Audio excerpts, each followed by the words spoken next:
Alrighty, hello and welcome to this week's edition of the 214 Sports Show, Everything Dallas Sports right here. Episode 42, the Maxi Kleba episode. Last week we had the Dirk episode. Now this week we have another Wurzburg player that played for the Mavericks, or plays for the Mavericks, still currently, Maxi Kleba.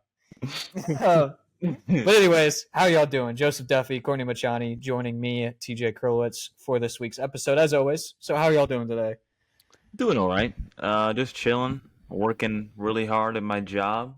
Kind of sucks, but looks like I'm gonna miss the finals, so I'm just gonna have to find a way to watch during the job.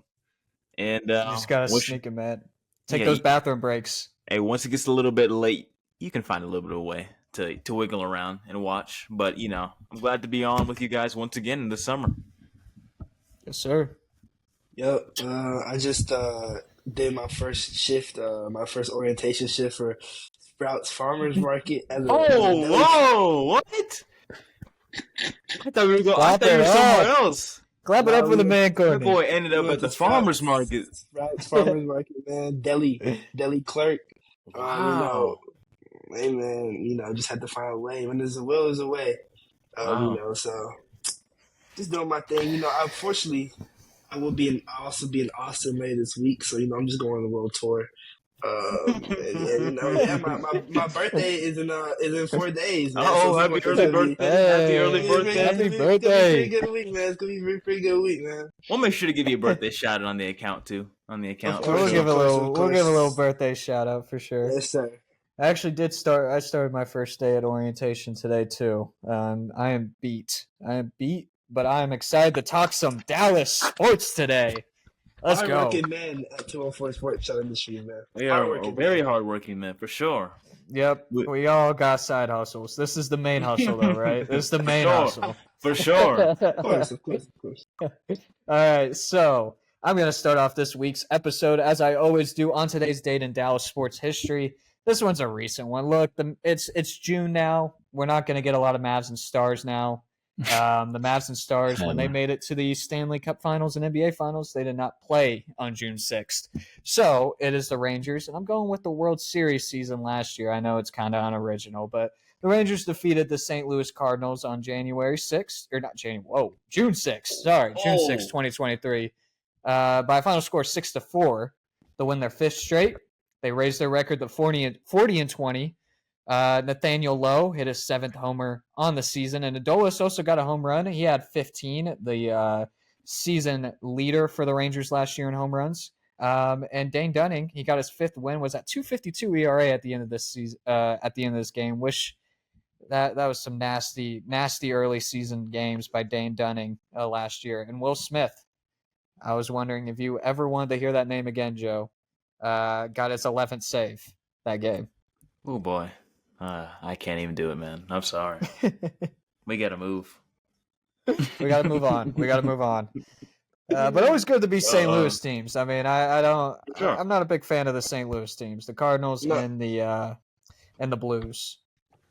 But anyways, let's get into the Mavs talk. This is the main talk, obviously, for this week. We all know what the Mavericks will be partaking in this week. That is the NBA Finals for the third time in franchise history.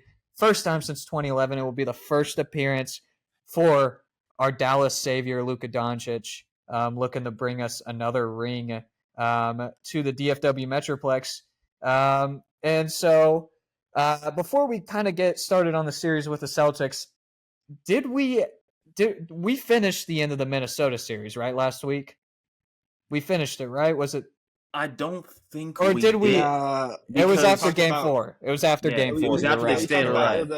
Game 5. It was after Game 5, I believe. It was after Game 4. So we'll talk a little bit about Game 5 real quick. I mean, what a beatdown. I believe they had how many points at halftime? Let me look at the box score real quick.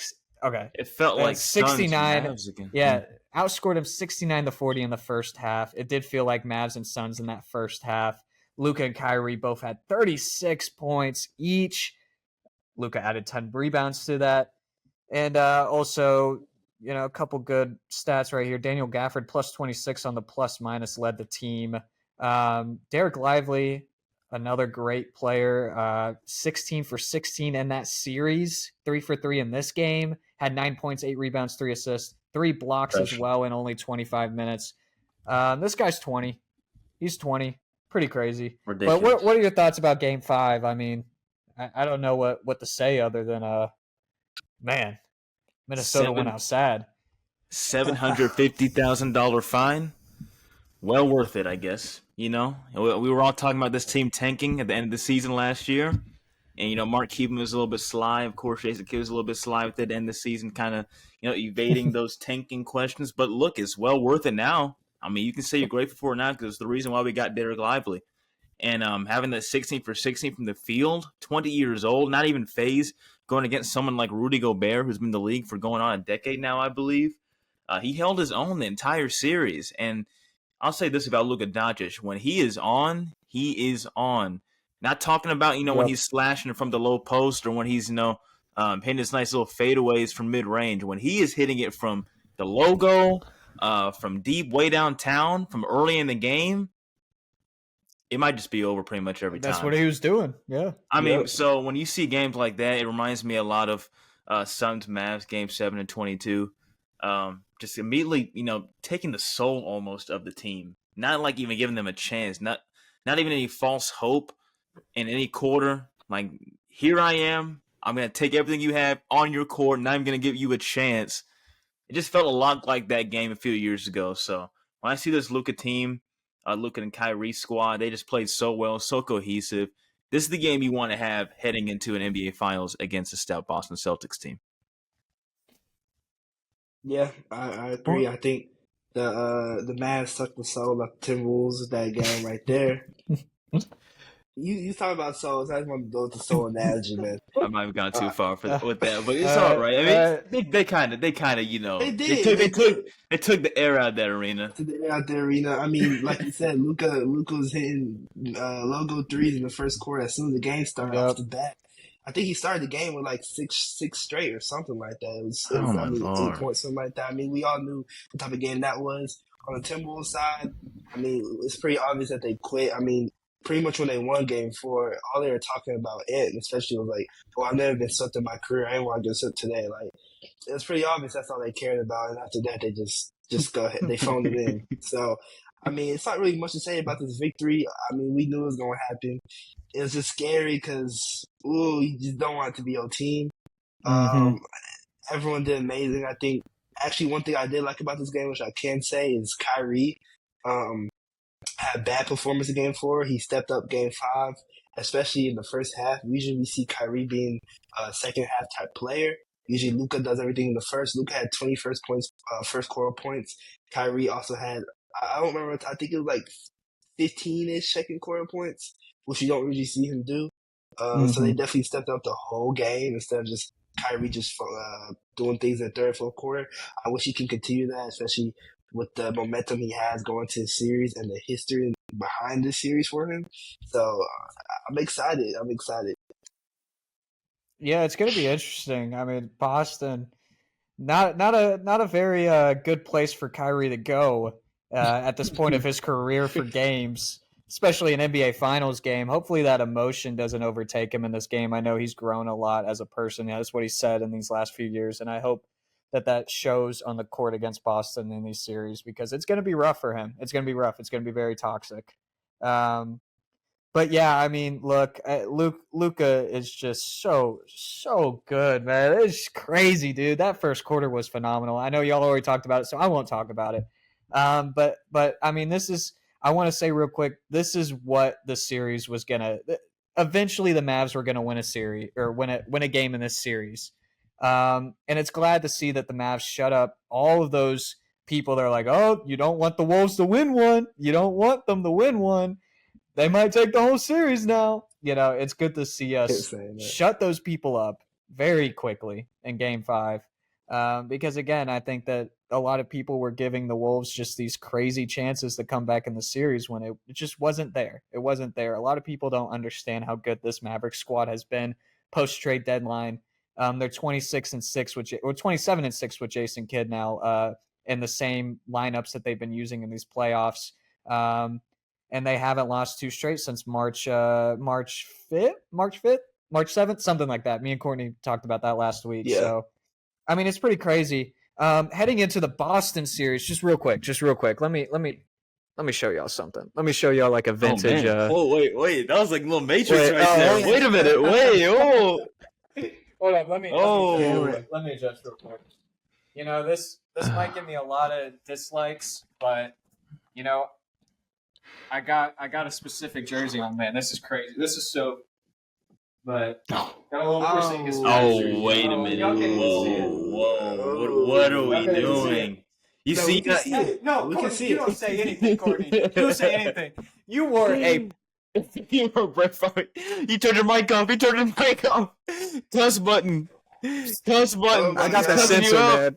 I got the sensor. Hold on. He cussed you out, Courtney. Whoa, You don't get the talk. This is not about me. You know, that was months ago, man. Let's talk about this Porzingis. This is blasphemy. And we're going back to that whole Kyrie being back to Boston thing, but I'm really anxious to see how the Dallas crowd in the AAC receives KP. Is he going to get those boo birds every time he touches the ball? He should. I don't know, because he openly admitted on that podcast with Paul George, Podcast P, that he kind of quit on the Mavs team in that playoff run against the Clippers. Yeah. And I'm anxious to see how this crowd receives him, because they could be a little bit angry at him, or they could just be like, we've moved on. I don't know if they're going to do that. I don't think there's anything really to be. I don't know. I mean, for me at least, I think the Porzingis stuff is all the drama is all overblown. I'm over it. Obviously, I've moved on. I hope he succeeds, man. He seemed like a nice guy. I felt like the organization did him a little dirty as well. But I mean, there is a lot of effort, and injuries, problems with him and with the Mavericks, but overall, I think, it just didn't work out, and the Mavs did what they had to do. And, it's well. I mean, he's still playing his efficiency is basically about the same. He's playing about the same statistics that he would with Dallas.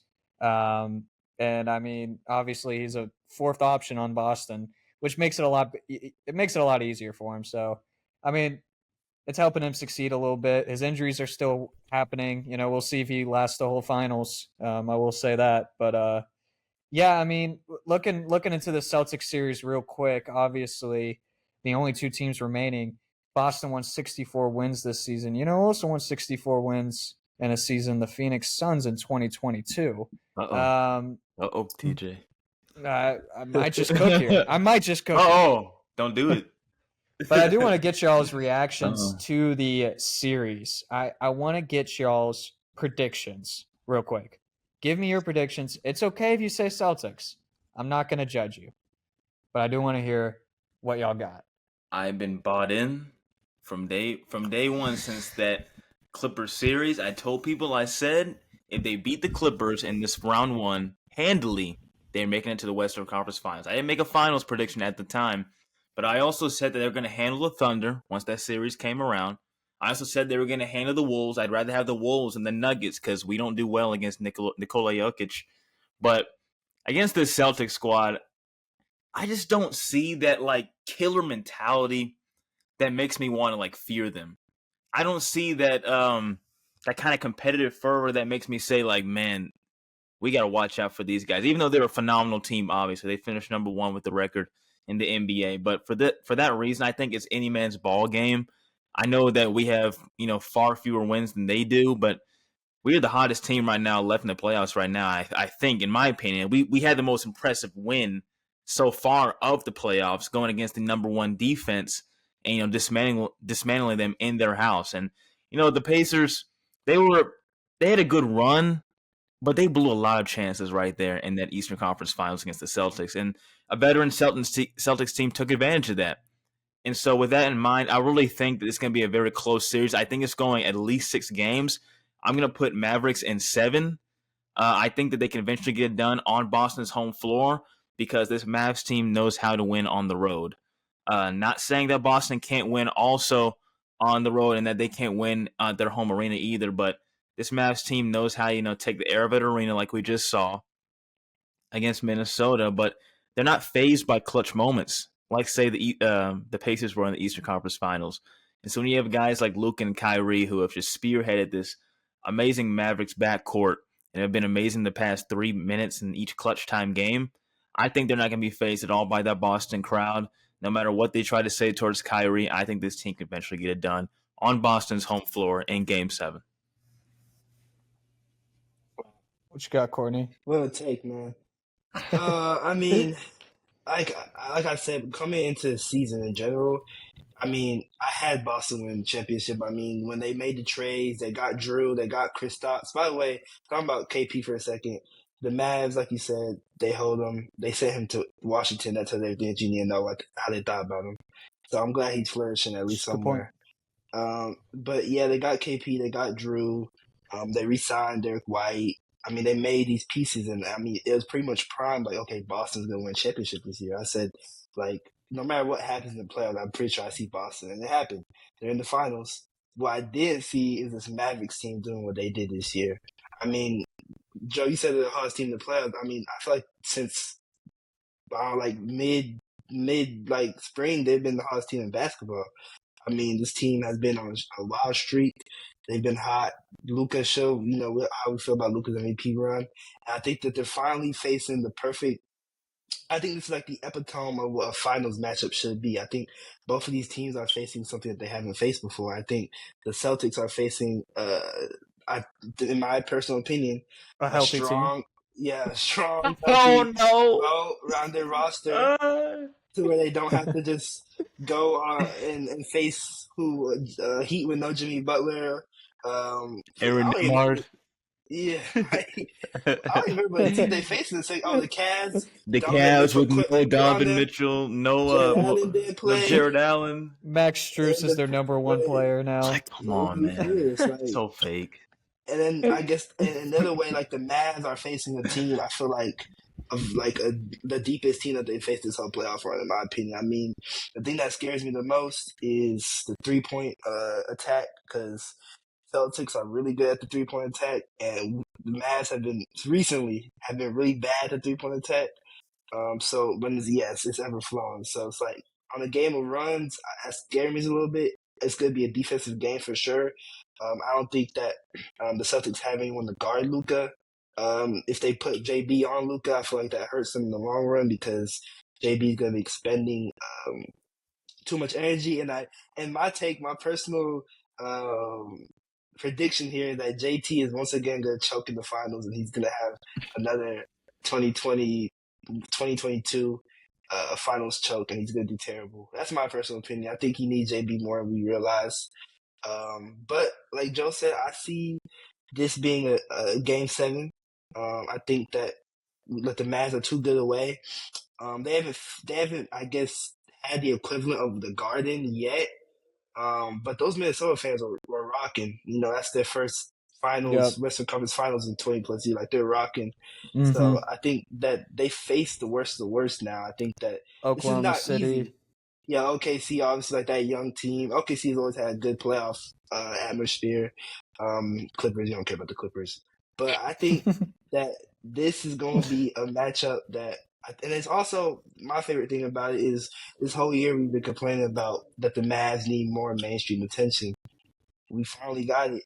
And I think that it's time to see if they go step up or they just go sit down. I see Game 7 win. Mavs, I agree with Joe. Game 7. Mavs going to take 3 on the road. 3 on the road. Pretty impressive. They are, 7-2 on the road now in the postseason? Pretty crazy. Pretty crazy stuff. And yeah, so I'll go ahead and make my case. It's hard. I don't want to have us all say Mavs since they are not the favorites. My reasoning for the Celtics would be that, again, what Courtney talked about is their 3-point attack. They're a very streaky team with shooting, and they are also very good on the perimeter. Derek White and Drew Holiday are some of the best perimeter defenders in the league, and it's going to really come down to if the Mavs can hit their open threes, which is 50-50. And so, it's going to come down to PJ Washington. It's going to come down to Derek Jones Jr. They're going to be wide open in the corner many times. Boston is a good team that limits threes, but when we get those open looks, they can't do anything about Luka. Luka's going to get open looks regardless. Whatever defense you're going to throw at him, he's going to find somebody who's open because you're going to be double teaming him regardless once he gets inside the 3-point line. You can't let him go 1v1 once he's inside the 3-point line. And so, the Celtics are a great team, man. But with that being said, any series is possible with Luka on your team. Yes, sir. And that's what I go by every time. Every time with the Mavericks. You can win any series with Luka Doncic on your roster. And now you had Kyrie Irving as well, and it's just crazy. I will say this about the Celtics that I find a little bit concerning about them. I know that they are supposed to be a clutch team. They have very good clutch field goal percentage. But if you look at their stats, in 3-point games, they're 6-7. In overtime, they're 2-4. The Mavericks over 500, and both of those they're undefeated in overtime. They only played 2 games in overtime this season, but they went 2-0, and they also, I believe, were 5-2 in 3-point games. Now I don't know how they've only had 7 games where it ends at 3 points, but that's what ESPN's telling me, and I'm going with it. And I think that the Mavericks, as if they can keep this series close, if they can keep the games close throughout the first 3 quarters, you're going to have the Mavs win the fourth quarter in majority of these games in the series, I believe, because this team is a better clutch team. Kyrie Irving and Luka Doncic have shown that they can take turns in the fourth quarter going up against the defense and scoring and also providing open shots to their teammates. And also, I believe P.J. Washington and Derrick Jones Jr. have shown the clutch factor in these fourth quarter moments to hit those big shots that they have been hitting in these playoffs so far. And so I really like the Mavs if they can keep it close within the first 3 quarters. I really like it. I think that they win the fourth quarter a lot. What do you want to say, Joe? I got 2 final points. My first one was I don't know how this Mavericks team is going to guard perimeter defense and mainly in the front court because Lively and Gafford haven't had to do much, 3-point defense, being that the bigs that they have guarded have been Zubats. It's been Chet Holmgren, I guess. That's one big one. But at least in the last series, they didn't have to worry about Rudy Gobert as much. And Karl-Anthony Towns was kind of throwing up a lot of bricks. He wasn't, he wasn't like, shooting as efficiently as he usually would. But with Al Horford, even at his old age right now, he is still playing very good. And Kristaps Porzingis is coming back. We know he can be a sniper from 3-point range as well. So I'm anxious to see what this Mavericks perimeter defense can do with their front court players. But also, I made this take, and I'm interested to see what y'all say and how y'all respond to it. And I said that this series has potential to be the greatest series of this new millennium. Of the 2000s, of the 2010s, of the 2020s, with the storylines, with the players, with the franchises themselves, with the fan bases that are, big sports markets. What do you think about that? Does this series have potential to be the greatest finals of the new millennium? What do you think? It's pretty hard. That's pretty hard. But you got the best player in the league, which is something that you need to qualify for that. And the Mavs have that. And you also have the best team in the league. So it makes sense. They could go all the way. 2016 will always be one of the best finals ever, and we all know that. But you know what, Joe? There's not a lot of takes that I agree with from you, but I'll agree with you here. I'll agree with you here. I can see it. Hey, don't forget the White Power revenge storyline, all right? He's for sure. Drafted Boston Celtic. And the Rajon Rondo deal, if you don't know. Longest tenured Maverick now. The White Power. Crazy, man. Someone said it would be the most wacky finals MVP. And if Dwight Powell somehow got minutes, but I would think it'd be Tim Hardaway that'd be the most wacky finals MVP. Wouldn't you think that? Who'd be the most ridiculous finals MVP in this series for either squad? For people that actually play. Yeah, for people that actually play. I would say if they give it if the Celtics win and they give it to Derrick Brown because of defense or something, I'm gonna lose it. You mean Derrick White? Derrick White, yeah, sorry. Nah, I'll be even more mad to get to Al Horford or something. Al Horford would be crazy. Nasty, bro. That being on the Wikipedia page forever would just be disgusting. Yeah, Al Horford, Finals MVP. that's a good point that this big rotation that the Lively and Gafford are about to face is going to be different than what they have faced. And I was going to talk about that. I mean, look, you go into that Minnesota series and, it's like, it's cool to have Lively, but you look at Minnesota, they got like 3 Derek Lively's, they got more than just one Derek Lively. And even better at that point. And so they dominated the paint. They dominated it. And now you're going to go against a big man rotation that includes Al Horford starting. And also, I believe, who's the center? Well, Porzingis. Mm. Obviously, I don't know why I couldn't think of Porzingis for some reason. I literally have his jersey on. But I mean, it's completely different. These two players aren't known for being tough enforcers inside the paint. Al Horford may be back in his prime. Porzingis may be back in his prime, but these people aren't seen as huge paint protectors. But with that being said, Boston still has been one of the best teams in the paint. They're one of the best in every single stat. And so it's going to be interesting. I did not see Derek Lively and Gafford going off like they did against Minnesota. And now they got opponents that, stretch the floor a little bit more, but aren't nearly as skilled as Gobert and Cat. So going to be interesting. I would say I think it definitely comes to what Maxi Kleber is going to bring to the table. For sure. I think if Maxi, because, I think you said this last week, TJ, a lot of people just see a white European man and they don't think he can play defense. Maxi Kleber actually is he's a decent defender. Like he can play defense. Good rim protector. Good rim protector. I think if he can minimize Kristaps, then I think that they'll do a lot better than what people say they do. Obviously, his shot. I didn't get to watch Game 5 too much because I was out. I was out in Dallas. I didn't get to see what he was doing in Game 5. I didn't know if that shoulder was still bothering him too much or not.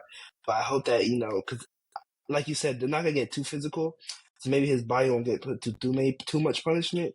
But if Maxi Kleber can have a positive impact on defense, and you're talking about PJ Washington and Derrick Jones Jr. making threes, Maxi Kleber also needs to be a person to make his threes, please. Please. I think Maxi's going to be like the X factor in the series, in my opinion. And I will say, man, I'll leave this be my last thought of it, but the pressure is on the Boston Celtics. I 100%. You can say a little bit with the Dallas Mavericks. I really think the pressure is on them. They had the preseason hype. People gave up on Luka and Kyrie last year, and for some good reason at times because, after that trade, they had like a little bit of hiccups and they had a little bit of like potential shown here and there, but towards the end of the season, it's just a lot of close losses and clutch time that made people lose a lot of hope. So with that being said, Boston had the preseason hype. They obviously showed why they were worth the hype all the way through the regular season, being the number one team. And then obviously through the playoffs, I mean, they've only lost, I believe, 2 games now. So they have the best playoff record as it stands. Some wins you could say were not as impressive as others, but anyways, they still have the playoff record that is the best left in the league right now between us and them. So I really think the pressure is on them. Jason Tatum obviously has a lot of pressure on him because people seem to already dislike him and discount him, even though he's already been in 7 Eastern Conference Finals in his career, 2 NBA Finals appearances, and such a short career thus far. And he's been in the league since he was 19 years old. He was only 19 at one point. Only 19. But the pressure, I believe, is completely on them, not at all the Dallas Mavericks. If he would have won a finals when he was 19, 20, 21, he would have been the Aaron Rodgers of the NBA. He would have been the Aaron Rodgers. The early championship win and then fizzling out with close playoff losses towards the end of his career and every single year after that. I see what you're cooking there. We'll see what I'm cooking up here. But we are going to move on. The good news is that the finals will start tonight when this video is uploaded. Can't wait. We are itching for these finals. And also, no matter what, since the finals is going to take 2 rest days per game, we're going to have a series no matter what next week to talk about. It won't be a sweep or a win in 5 kind of situation. So good to know that. Let's go ahead and move to the fallen Dallas team. But before that, let's play Purtle. Let's play some Purtle. I almost forgot about Purtle, our weekly NBA Wordle game where you try to guess the NBA player that they got. I'm going to take initiative here and say we're going to pick Derek Lively if he's here. The Albertson sponsor. And could not be better. Could not be worse. May 29th to June 4th. So we know it's probably it's an Eastern guard. Do we want to do someone on the Celtics real quick? Let's go with Deuce. Let's go with Deuce from the Knicks. Deuce McBride is a crazy pull. I think it's I'm just gonna get his. Is it Miles McBride? Doesn't he go? His name is Miles. Yeah, his name is Miles. Woo! Atlantic Division. It could be Boston. Hey, it could very well be Boston. Let's just do Drew. Is Drew taller than 6'2"? Drew, that's a good. He might be 6'3". Yeah, I think it's Drew. Yeah, I think that's a very good guess. Oh my lord, Drew is 6'4". So it's. I forgot he was 4, but it is a Celtics player, a guard who's 6'4".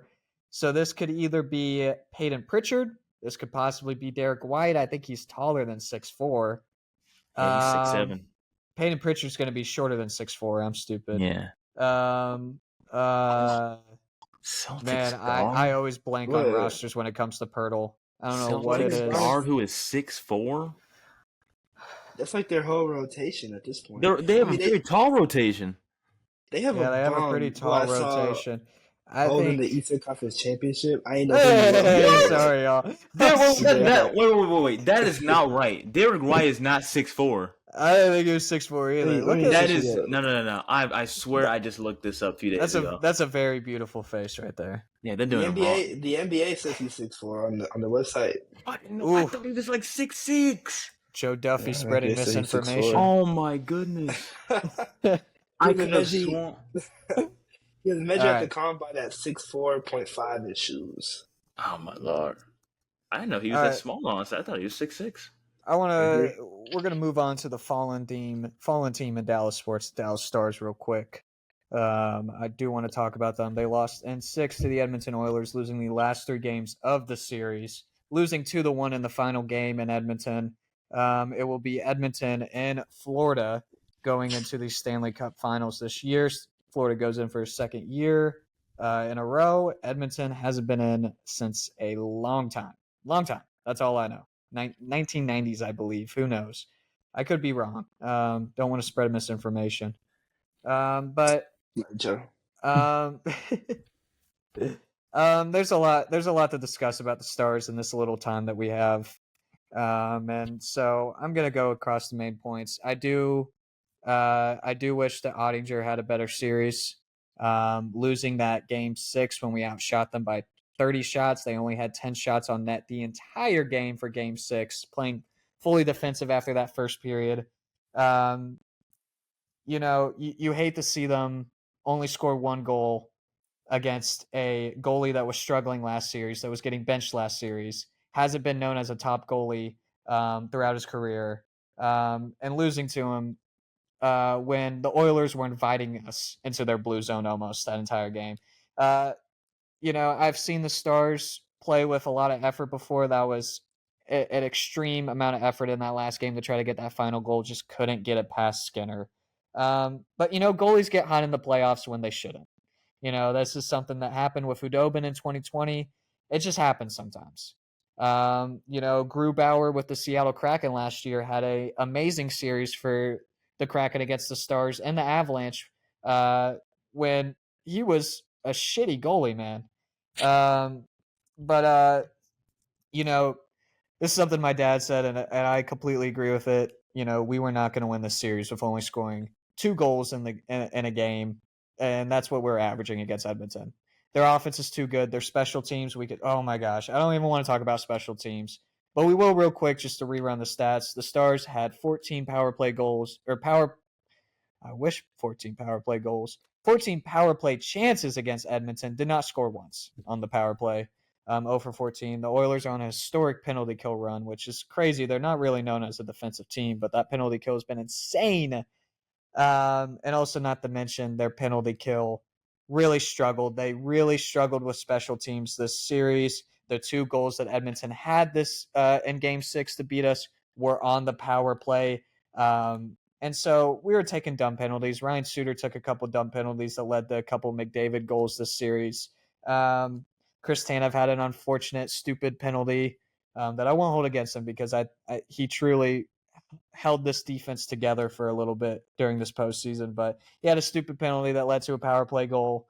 And that's just what happens. I think Edmonton, I feel a little cheated in this series. I do think that Edmonton got the way of the whistle a little bit, but you're not going to win. You're not going to win if you can't score on the power play and you can't stop them on your penalty kill. I can't blame the refs at all for the series.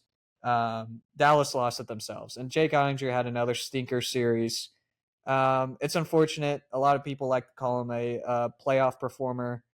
And the 3 years that I've seen from him in the playoffs, I haven't seen much.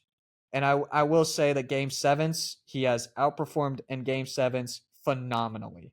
He shows up when it matters, but unfortunately, this game when we needed him, he could not get these stops and on the power play or on the penalty kill in that case for him. And so with that, Joe Pavelski rides into the sunset after 18 seasons in a disappointing playoff, albeit. But he is now retiring. It was announced today on Tuesday. We're filming on Tuesday. And it's sad. It almost hurts just as much as actually losing the series to see that he's going to retire and never hoist a trophy.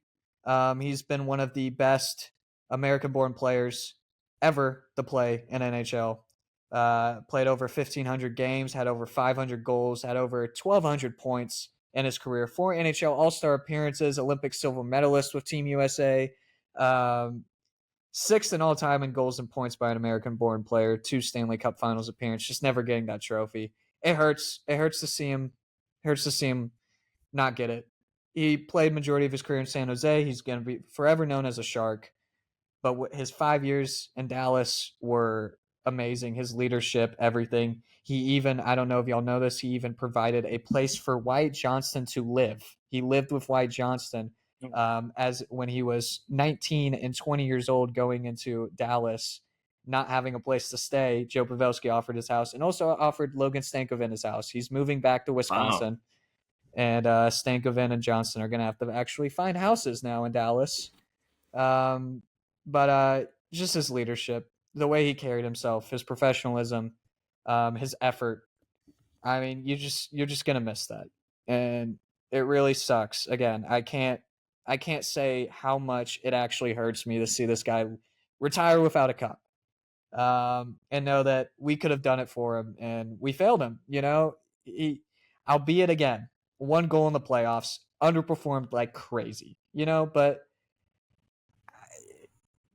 there's a lot of players on this team that underperformed. And, again, I just don't, I really wanted to see him win.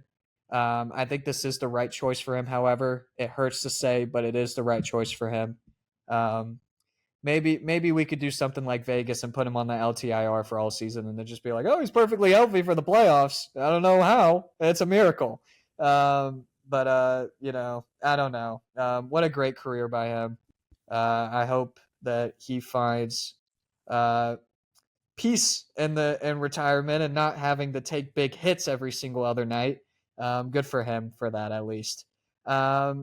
We'll talk a little bit about the offseason next week. I'll give an offseason preview about the Dallas Stars, what they kind of have to target, what players they need to re-sign and all that.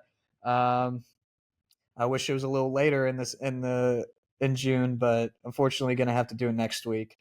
But anyways, before we move on to our goodbyes for this week's episode, I do want to shout out, we do have some recent news of some pretty big news, pretty big hockey news.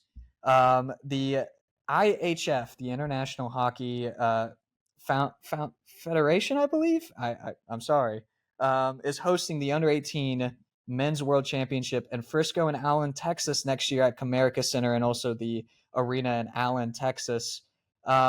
This is a great opportunity. This is a tournament that a lot of players, for example, Austin Matthews. These are USA players: Austin Matthews, Quinn and Jack Hughes, Jake Ottinger, even played for Team USA in the under-18 IHF championships. And this is how they got their names. Austin Matthews obviously is a huge name. Matthew Tkachuk, who's going to the Stanley Cup Finals for a second year straight, is another big USA player that participated in this.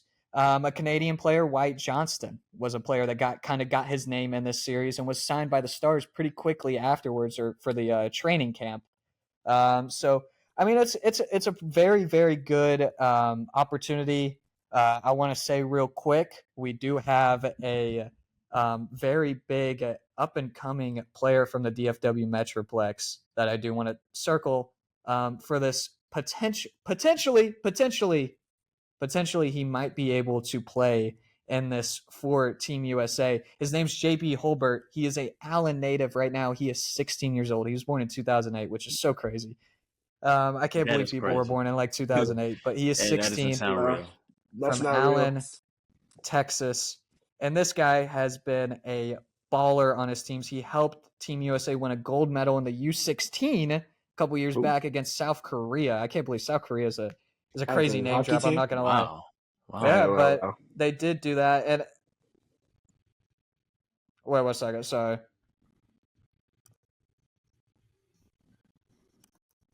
Allen, Texas, represented for hockey. Sorry, How about that? my fault. I just had a ad play really loudly in my ears from the JP Holbert page. But I mean, so real quick, just want to say Group A teams that will be playing in Frisco. I got them named right here: Canada, Slovakia, Finland, Latvia, Norway. All Eastern European teams plus Finland, and then you got Canada and Norway. Actually, technically, my fault. And then Group B, it will be consisting of USA, Sweden, Czech, Switzerland, and Germany. Obviously, these are kind of the countries that are big for hockey. I just want to see. I want to quiz y'all real quick. This is a little trivia. Who won last year? What would be y'all's guess? Who won last year? For the U18? Yeah, tell me right now. I just want to see if y'all know. It's got to be Canada, right? Canada, yeah. Well, I think that's the easy answer. So I'm gonna go. I'll go take Finland. the easy way. Yeah, he's gonna go Finland. It was Canada. Yeah, Canada won last year.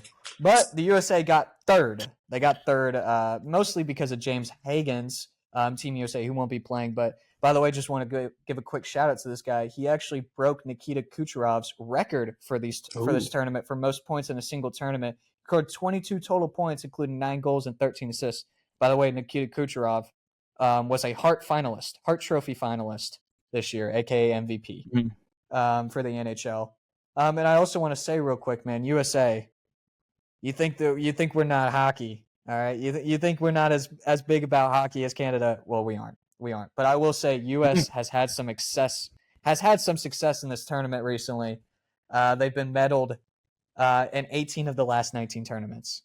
18 of the last 19 tournaments, pretty freaking impressive. I would expect Sweden, maybe Finland, Russia, those countries to kind of give us some run for our money. But they have 20 medals all time, most of any country, including a record 11 gold medals. Can you believe that? USA has been dominating the U18. I guess you could say that with players like Austin Matthews, Matthew Tkachuk, hopefully JP Holbert, Dallas native, a couple NHL players from the Dallas area, Seth Jones and Blake Coleman. That's only 2 people I can think of from Texas, really, but really from the Dallas area that's in the NHL. So awesome to see another up and coming player from this area potentially. Do you think like this will be like a massive effect for Texas hockey and Southern hockey in general, being that this is coming right to the heart of a sports like kind of haven that Dallas is? Amazing question, Joe. Amazing question. And I was just about to get into that. I was just about to delve into that. Yes, thank you.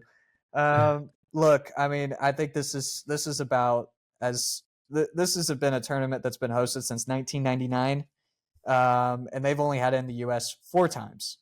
And 2 of the 4 times, it's been in Dallas, or Plano and Allen. The other 2 times, North Dakota and Minnesota, which Minnesota State of Hockey, get it. But Frisco and Allen have gone it 2 times, 2021 and next year, 2025. Not to mention Dallas. I mean, look, there's a lot of fans in the NHL, a lot of hockey fans up north that just deny. They just straight up deny. They don't want to believe that Dallas has a really good hockey fan base, but it's about time to give Dallas credit for having this kind of hockey atmosphere that's been growing and growing and growing each and every year. You talk about the 2020 Winter Classic, second all-time in attendance, which was held at the Cotton Bowl, only behind Ann Arbor, the Michigan Stadium for Detroit. And now you're going to have this be hosted 2021 past COVID year, and then also 2025. I mean, look, hockey needs to start getting respected in Texas. I'm going to be honest. I know it never ices here.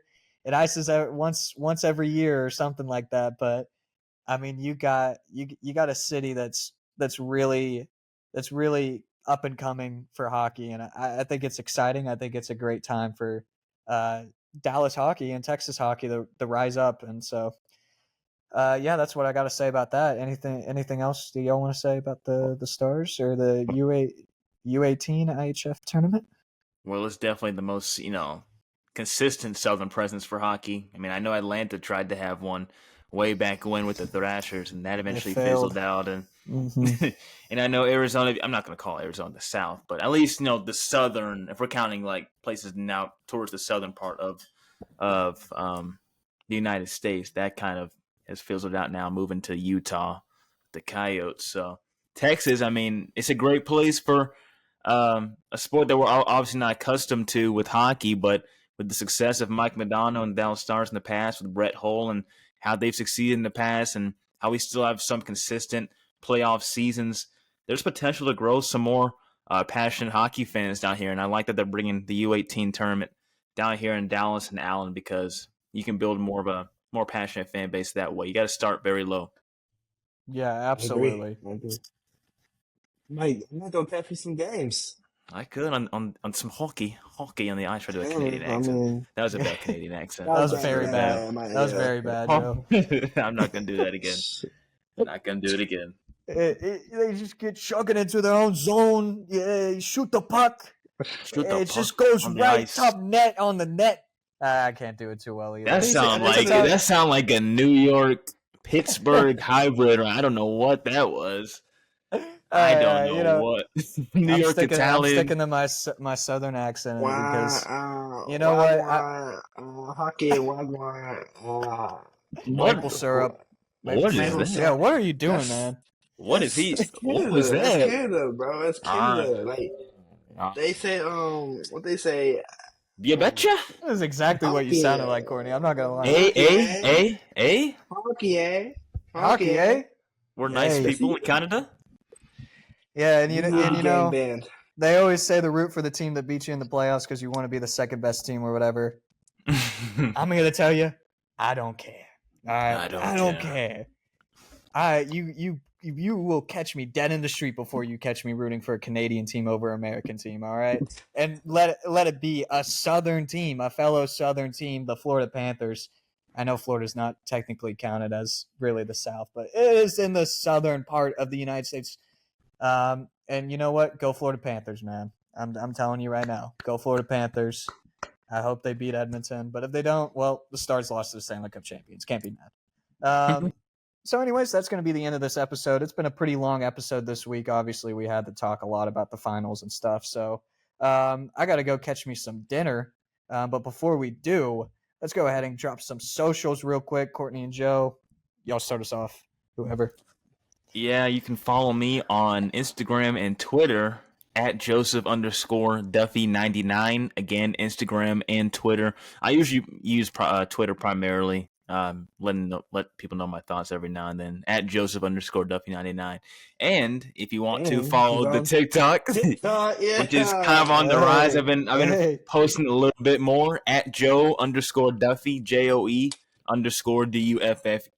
So Instagram, Twitter, TikTok, so like that. Yeah, you can follow me on Instagram at clivesdalife, and you can follow me on Twitter at C_Rachadi. You can follow me on TikTok at the 214 Sports Show. All right. Yeah, you can follow me on X at TJ_Krulowitz, and then Instagram at TJ.Krulowitz. That's KRILOWICZ. We got it in the description somewhere.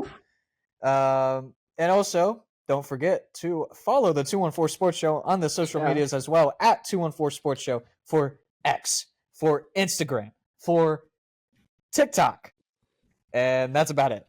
But you can also follow us at 214 Sports Show and subscribe and like this video right now on Spotify and YouTube. So go ahead and do that if you enjoyed this video. We really appreciate you guys tuning into another week of the 214 Sports Show. Go Mavericks. It's going to be exciting finals. Don't let this ruin your week. Don't let this ruin your mental. It's a sports team. It's going to make me lose my mental, but hopefully it won't let you lose your mental. But anyway, embrace the stress, everybody. Embrace the stress. Embrace the stress. You don't know when the next time the Mavericks will be in the finals. So the great enjoy it as much as you can. Oh, rest in peace, Larry Allen. Absolutely. Yes, and rest in peace. Oh my to God, Larry Allen. That hurt me. Dang, man. Super Bowl champion with Nico the Dallas Harrison Cowboys. Multi-extension. Nico Harrison, for sure. Yes. Yep, he should have been executive of the year. Deserved, and I think that's true as well. That is a very good take. But anyways, had to get my Twitter takes out. But yeah, all right. Y'all have a great week, and once again, go Mavs.